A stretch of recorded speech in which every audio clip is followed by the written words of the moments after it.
The rhythmic clatter of the train wheels was a familiar lullaby, a soundtrack to my perpetual state of transit. This wasn't just any journey, this was the last train of the night, stops at unlisted station. The name itself was a whisper, a rumor I'd chased for years, a footnote in a forgotten travelogue. Most people dismissed it, a phantom stop for phantom passengers. But I, Marcus, a historian with a penchant for the overlooked, knew better. Or at least I convinced myself I did. My current academic standing was less than stellar, a dusty shelf of overlooked monographs and grant rejections. My peers, with their neat little historical narratives, scoffed at my fascination with the fringes, the whispers of folklore, the forgotten rites. They called it a waste of time. I called it the truth. The carriage was sparsely populated, a collection of weary faces illuminated by the sickly yellow glow of the overhead lights. A faint, metallic tang hung in the air, mingling with the stale scent of old upholstery. My breath misted the cold glass. I traced the condensation, drawing a crude outline of a sigil I'd found etched into the crumbling stone of a Neolithic dolmen, a symbol that had haunted my research for months. It felt significant, like a key, the inheritance. That was the real reason for this pilgrimage. A distant cousin, a name I barely recognized from a faded family tree, had passed, and I, Marcus, was the sole beneficiary of his estate. The solicitor's letter had been brief, impersonal, detailing the transfer of ownership for a property known only as Blackwood Manor. The accompanying description was sparse, but the location, a remote speck on a county map I'd pored over, sent a shiver of anticipation down my spine. It was close, disturbingly close, to a cluster of ancient standing stones, a place steeped in local legend, a place I'd only ever dared to dream of visiting. A low groan echoed from the engine, a sound like a wounded beast. The train lurched, a violent shudder that sent a half-eaten sandwich skittering across the floor. My stomach clenched. This wasn't the smooth glide of a modern express. This felt older, more elemental. The ticket collector, a man whose face seemed permanently etched with a weary resignation, shuffled past my compartment. He didn't ask for tickets. He just nodded, his eyes lingering on me for a fraction too long.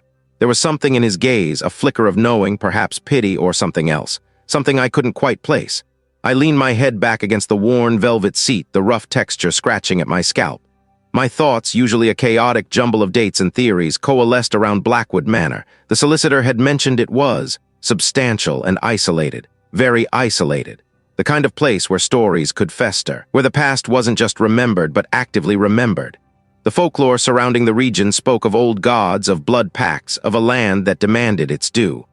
I'd always dismissed such tales as fanciful embellishments, the product of isolated communities and overactive imaginations. But now, heading towards this inherited legacy, those tales felt less like stories and more like warnings. The train slowed. A sudden, jarring screech of metal against metal tore through the night. We were stopping. This was it. The unlisted station, something vaguely metallic like old pennies and rust. It prickled the back of my throat. My hands resting on my knees felt suddenly clammy. I could feel the fine hairs on my arms standing on end. This wasn't just a stop, it was an invitation.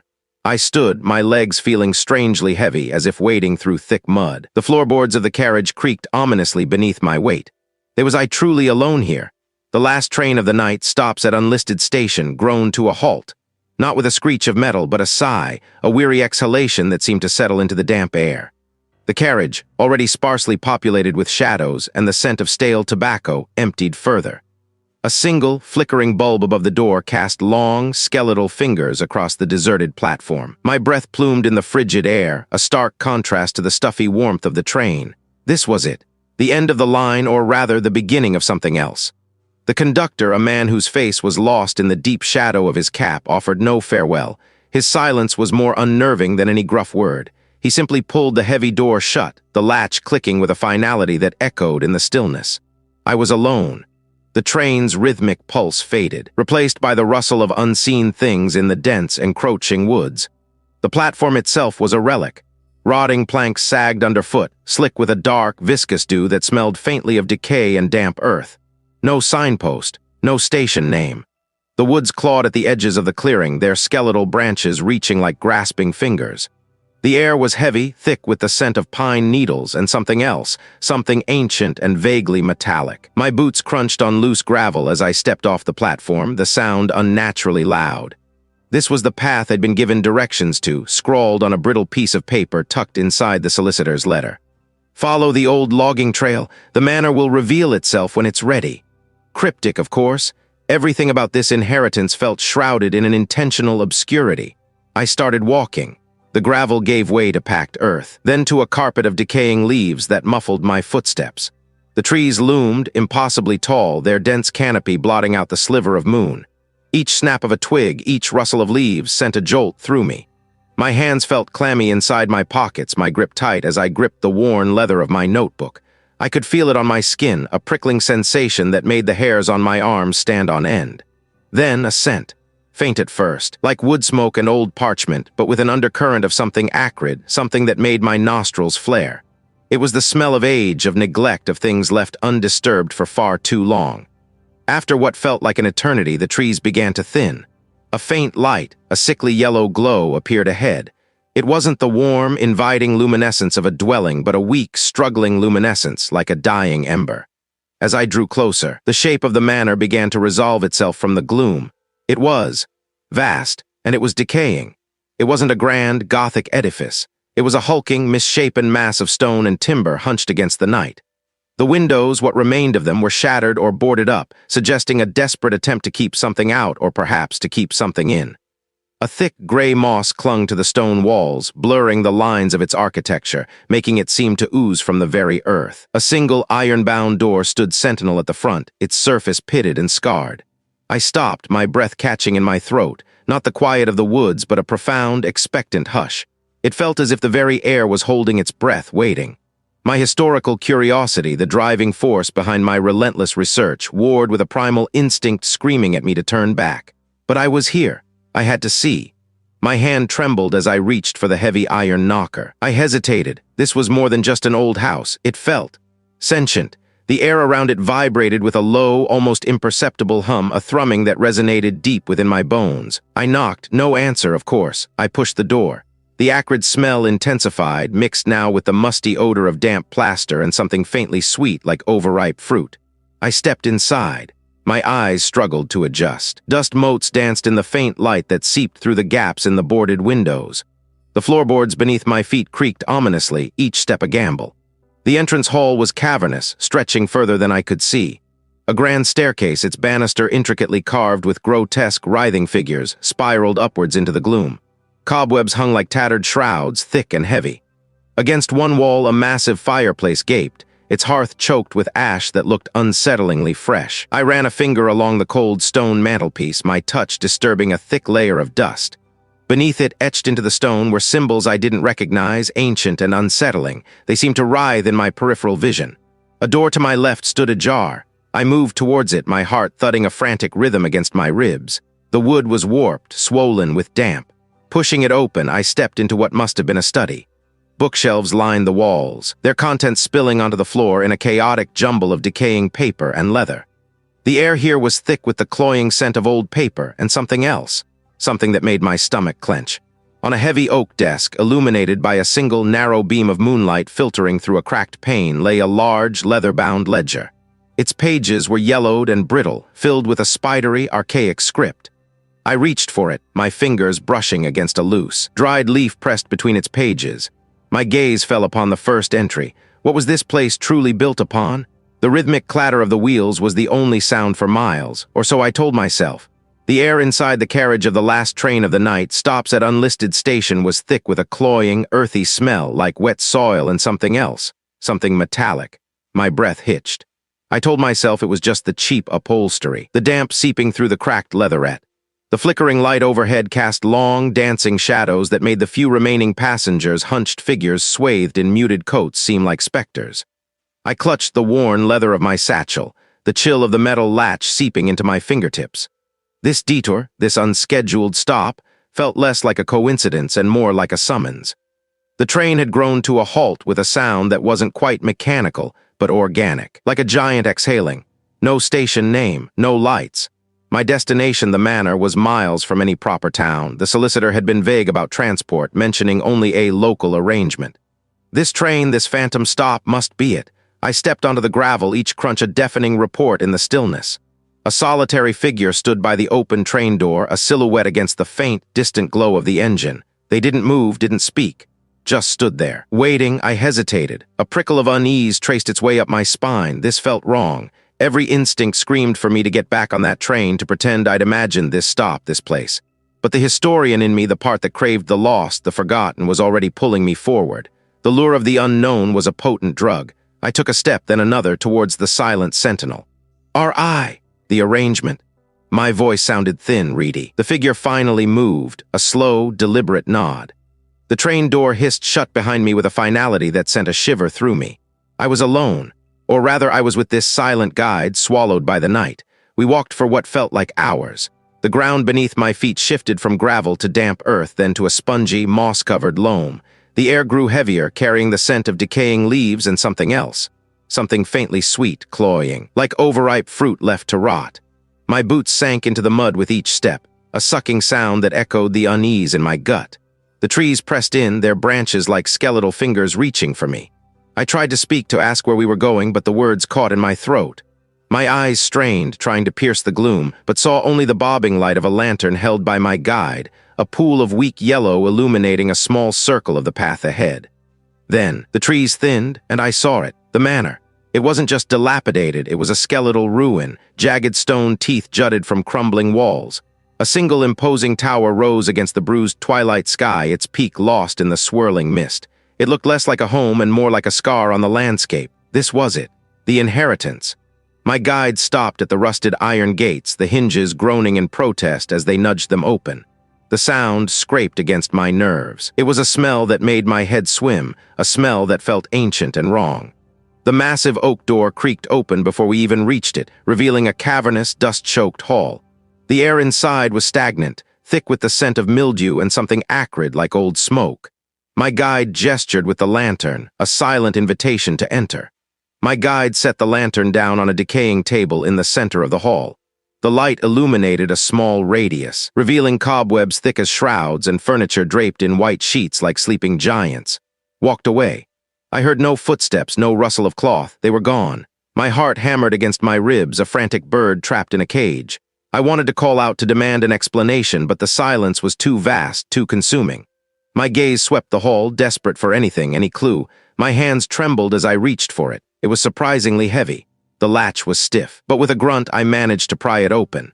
Inside, nestled on faded velvet, was a journal. Its cover was worn smooth, the pages brittle and yellowed. I picked it up, the scent of old paper and something else, something metallic and faintly coppery, wafting from it.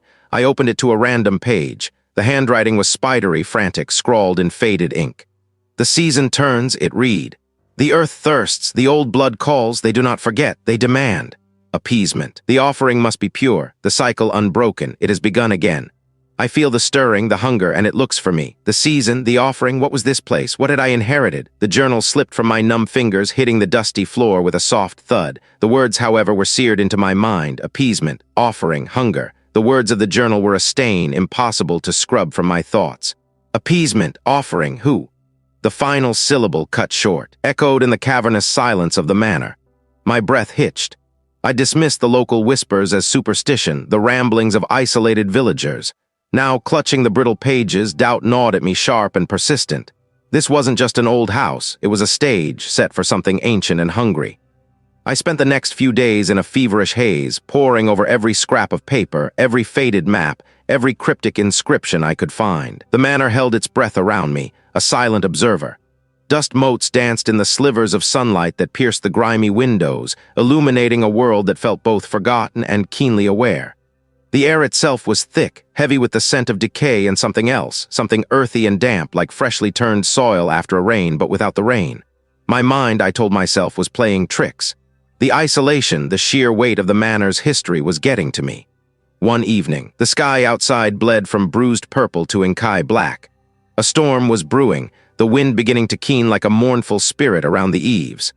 I was in the library, a vast room lined with shelves that sagged under the weight of forgotten knowledge. The journal lay open on the heavy oak table.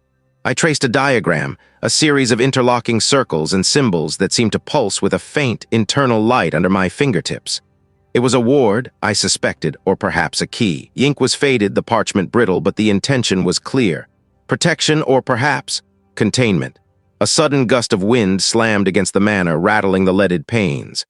My heart, a traitorous thing, began to thrum a nervous rhythm against my ribs. I told myself it was just the storm, just the old house settling. Then a sound, not the wind, not the house, a low, guttural scraping. My eyes snapped in that direction. Nothing. I held my breath, straining to hear. The scraping came again, closer this time, a dragging sound, like something heavy being pulled across the stone floor. It was accompanied by a soft, rhythmic thump. Thump, thump. My skin prickled. Every instinct screamed at me to flee, to bolt from the room, from the manor, from this cursed place. But a morbid curiosity, the historian's curse, held me rooted. What was making that noise? I reached for the heavy brass poker by the fireplace, my hand trembling. The scent of damp earth intensified, cloying and suffocating. The scraping stopped. The thumping stopped. So faint I almost missed it. It slithered into the room, not through the door, but through the very air, caressing my ear. It was a dry, sibilant sound, like dead leaves skittering across stone. It formed a single word, a name. Marcus.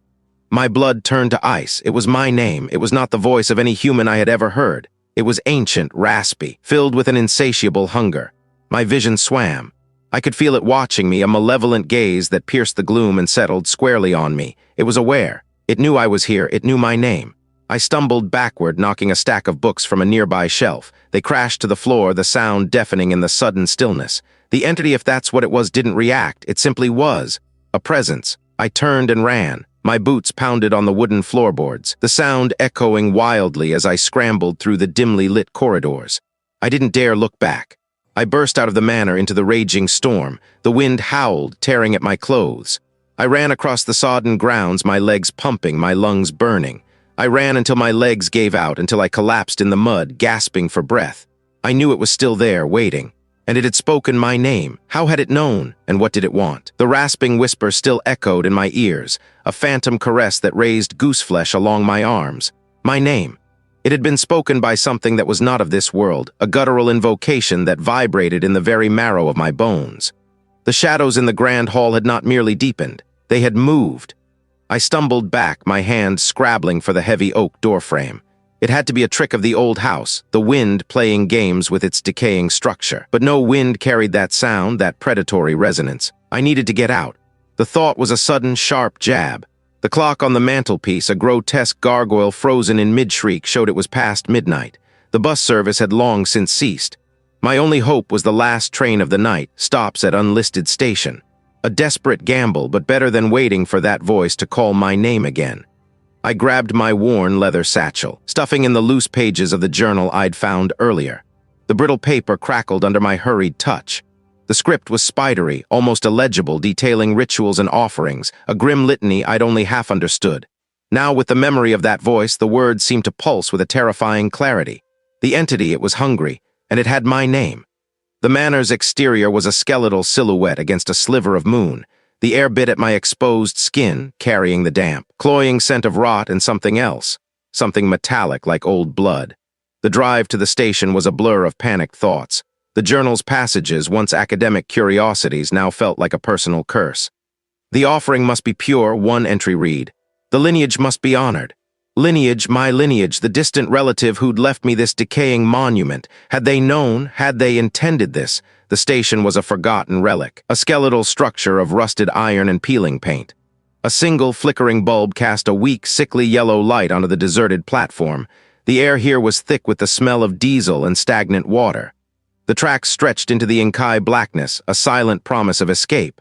I checked my watch. The train was due any minute, or so the faded timetable promised. The journal lay open in my satchel. I pulled out a loose page, its edges frayed. When the moon is full and the earth is parched, the hunger will rise.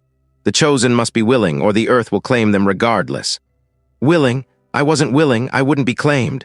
A low rumble, barely perceptible at first, grew into a grinding metallic shriek. The last train of the night stops at unlisted station was here. As it hissed to a halt, a gust of frigid air swept over the platform, carrying with it a faint, earthy smell like freshly turned soil. I hesitated. The journal's words flashed in my mind. The earth will claim them regardless. Was this train an escape or a conduit? A faint light flickered in one of the upper floors. Had I imagined it? The train doors groaned open, revealing a carriage plunged in Stygian gloom. No conductor, no passengers. The rumble of the engine seemed to mimic the rasping sound I'd heard in the hall. But staying here, waiting for the entity to fully awaken, felt like a slower, more agonizing death. I stepped onto the train. The doors hissed shut behind me, the sound final. My breath hitched. The smell of damp earth intensified, mingling with something else, something sweet and cloying like decaying flowers. I fumbled for the journal, my fingers numb. Was there a way to break this cycle, or was I simply delivering myself to the next stage of the ritual? The train picked up speed, a metal coffin hurtling through the night, and I wondered if this unlisted station was merely a stop or the final destination. The condensation on the window pane felt clammy against my forehead. Outside, the world bled into a uniform gray, the skeletal trees smeared against the sky like charcoal sketches. The air inside the carriage of the last train of the night, stops at unlisted station, was thick with the scent of stale oil and something else, something like damp earth and decay. It clung to my clothes, to my skin, a second unwelcome shroud. I pulled my threadbare coat tighter, the rough wool scratching at my chin. The rhythmic clatter of the wheels on the tracks was a relentless metronome, counting down to something I couldn't name but felt in the tightening in my chest. The conductor, a man with eyes like chips of obsidian and a face etched with a weariness that went beyond mere hours, had merely grunted when I'd shown him my ticket. He hadn't asked for my destination, hadn't questioned the absurdity of this phantom stop. He'd simply nodded, his gaze lingering a moment too long on the worn, leather-bound journal clutched in my hand. It was the journal, of course.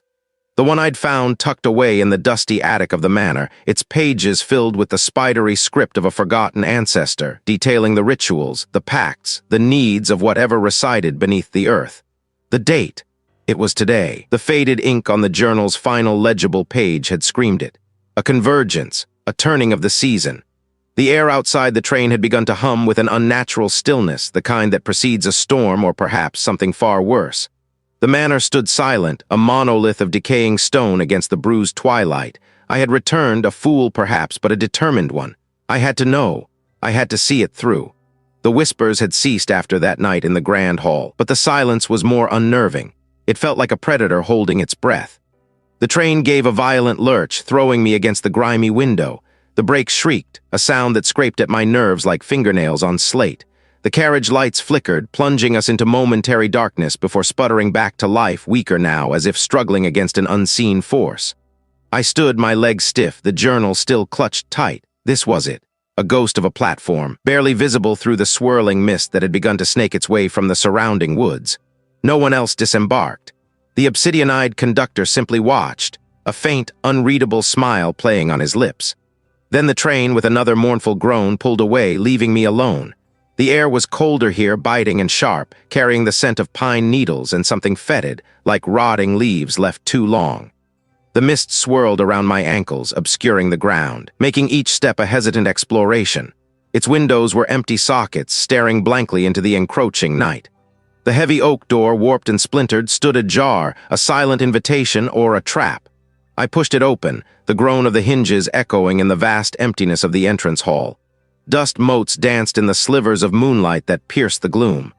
The air inside was heavy, stagnant, a palpable pressure that made it difficult to breathe. They didn't just recede from light, they seemed to possess a life of their own, shifting and coalescing at the periphery of my vision. The journal lay open on the heavy oak table in the center of the hall. I had left it there, a beacon, a guide. It spoke of an offering, of blood, of a binding. The entity, it called it the root, demanded sustenance to maintain its hold on the land, to prevent its slow decay, or perhaps to fuel its growth. And the manor, built on its nexus, was its larder. A low hum began to emanate from the very stones of the manor, a resonant vibration that seeped into my bones. The temperature plummeted. My breath plumed in front of me. My heart hammered against my ribs, a frantic trapped bird. I could feel its gaze, not with my eyes, but with a primal instinct that screamed danger. It was hungry. I fumbled in my coat pocket, my fingers closing around the small, tarnished silver locket my mother had given me. A foolish trinket, a reminder of a life I no longer recognized. But the journal mentioned a ward, a symbol of familial connection, a potential disruption. A long shot, a desperate gamble. The hum intensified, the stones groaning as if in pain. I could smell it now, the cloying sweetness of overripe fruit mixed with the metallic tang of old blood. My legs felt like lead, rooted to the spot. The journal spoke of a choice. The root offered a reprieve, a fleeting moment of peace, in exchange for a willing vessel. To become the conduit, to absorb its ancient hunger into myself, to become its guardian, its host, until the next turning. The alternative was oblivion, a complete erasure. My vision swam. Was this the culmination of my obsession? To become a living tomb, the air crackled with unseen energy.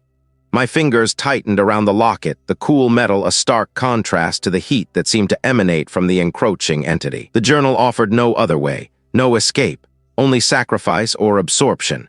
My gaze flickered to the heavy iron poker leaning against the hearth, a futile weapon against something so ancient, so vast. Yet the thought of simply surrendering, of becoming a shell for this thing, was unbearable. What was I to do? Become the sacrifice, or try to fight an enemy I couldn't even see? The rhythmic clatter of the train wheels was a frantic, uneven pulse against the unnerving stillness that had fallen inside the carriage. The scent of stale something, a metallic tang mixed with damp wool, clung to the air. My breath misted the window, a temporary veil against the perpetual twilight outside. The last train of the night stops at unlisted station lurched, a violent shudder that rattled the teeth in my skull. I gripped the worn velvet seat, my grip tight, the rough nap snagging at my skin. The silence that followed the jolt was more profound than any sound. It pressed in, a physical weight. The spectral light from the flickering bulb overhead cast long, dancing shadows that distorted the empty seats around me. Nothing. Just the worn fabric, the polished wood, the dust motes suspended in the meager light. My hands still throbbed, a dull, persistent ache, something ancient and hungry. The air there had been thin, brittle, smelling of dry rot and something acrid like burnt sugar. The train began to move again, a slow, grinding start. Each revolution of the wheels felt like another turn of the screw. I opened my eyes, forcing myself to focus on the present, on this rattling metal box that was carrying me away. Away from the manor, away from the thing I had faced, or had I truly appeased it? Had I found the right words, performed the necessary act? Or had I merely bought myself a reprieve, a temporary escape from its insatiable demand? My gaze drifted to my hands, flexing my fingers. It looked like dried earth, but it felt different, thinner, like a stain from a different dimension seeping into my own. I couldn't tell if we were passing through forests, fields, or some desolate wasteland. The flickering light inside seemed to shrink, to recede, as if acknowledging its own insignificance against the vast, consuming night. A low hum started, emanating from the floor, a vibration that resonated deep in my bones. It wasn't the familiar rumble of the train. This was more resonant, more alive. It pulsed, a slow, deliberate beat like a gargantuan heart stirring in its slumber. I pressed my ear to the floor, straining to identify the source. It seemed to come from everywhere at once and nowhere in particular. The smell of damp wool intensified, but now, beneath it, I detected a faint, earthy odor, like freshly turned soil after a heavy rain. My mind raced, replaying the final moments in the manor's cellar. I had followed the instructions, the fragmented incantations that had leaped from the page into my mind, seemingly of their own accord. I had offered what was demanded. But what was it? A life, a memory, a piece of my very essence. The train slowed again, the grinding gears a mournful protest. The hum beneath my feet began to fade, replaced by a soft, rustling sound, like dry leaves skittering across flagstones. I stood, my legs unsteady, and moved towards the carriage door. The conductor, a gaunt figure with eyes like polished obsidian, stood impassively by the controls. He hadn't spoken a word since I'd boarded, his presence a silent, unnerving sentinel. "Where are we?" I managed, my voice raspy. He turned his head, his gaze sweeping over me, lingering for a moment on my hands.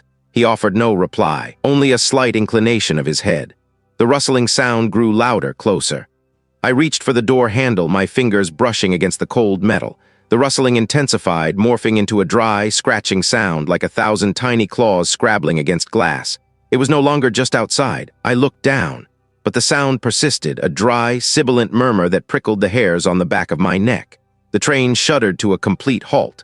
The earthy smell intensified, thick and cloying. I fumbled for my lighter, my hands trembling. The small flame flickered to life, casting a weak, unsteady glow. It illuminated the empty seats, the dust motes, and then for a fleeting instant, something else. I flinched, my heart racing. The flame of the lighter wavered, threatening to extinguish. What had I truly done? Had I appeased the entity or merely become its new vessel? My breath misted the window, a temporary veil against the perpetual twilight that had settled over the countryside. This was it. The last train of the night stops at unlisted station, a fittingly obscure designation for the end of this particular journey. I gripped the worn leather of my satchel, the familiar weight a small comfort.